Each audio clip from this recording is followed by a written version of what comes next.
Deputy Speaker. I welcome today's debate on this very important issue, and can I take this opportunity to congratulate my honourable friend, the member for Hastings and Rye, and indeed my honourable friend, the member for Darlington, for this excellent debate today.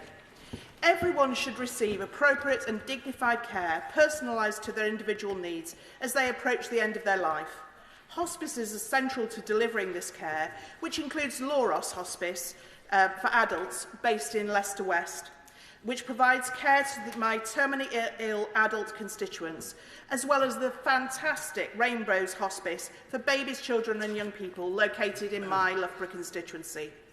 Since becoming an MP, I have visited Rainbows Hospice on a number of occasions and seen firsthand the professionalism and dedication of their staff, who provide the highest levels of care to around 300 of the estimated 1,739 children and young people with life-limiting conditions in Leicester, Leicestershire and Rutland, as well as their families.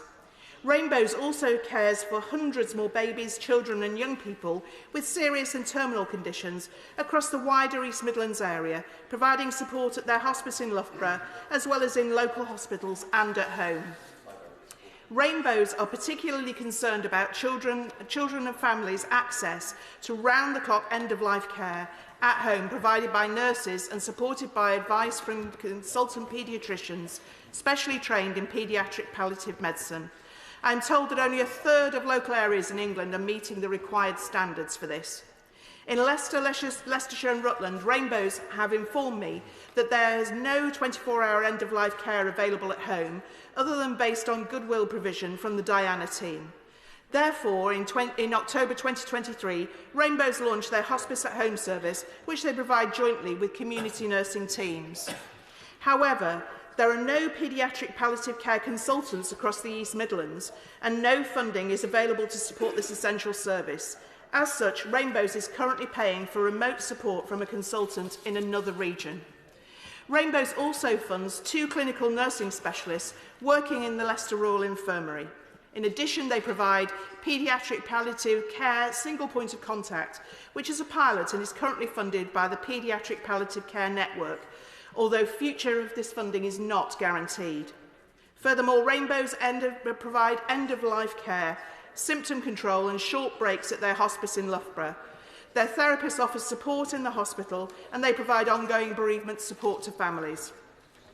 I am told that in total in 24-25, it will cost Rainbows £12.1 million to provide their services.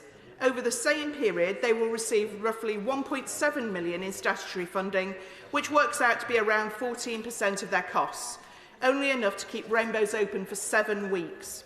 They will also receive £99,000 from Leicester, Leicestershire and Rutland ICB and £1.4 million from Children's Hospice Grant for all 5 counties. This income totals £3.2 million, leaving a shortfall of £8.9 million, which Rainbows has to try and find itself. Furthermore, regarding the Children's Hospice Grant, while Rainbows has been told that they will receive this for 2024-25, the ICB has still not confirmed that they will receive the funding in subsequent years. Together for Short Lives has also highlighted that while ICBs and hospices are now clearer about their process for distributing the grant, thanks to the confirmation from the government, it still remains unclear when hospices will receive the funding from ICBs, as well as how and to what extent NHS England will hold ICBs to account in making sure this money is paid out. As a result, at the moment, hospices do not have the reassurance of a long-term NHS-funded plan, and so I would seek clarification from the Minister on these points. While Rainbows are fantastic at fundraising, the position they are currently in is simply not sustainable, particularly given that the number of children with life-limiting or life-threatening conditions is increasing. If we restrict the services existing hospices provide by not supporting them with adequate funding, this provision will have to be found elsewhere, and responsibility will likely fall to the state. I would therefore encourage the Government and NHS England to accept Together for Short Lives' recommendation to review children's palliative care funding going forward and fill the £295 million gap in NHS spending on children's palliative care in 24-25.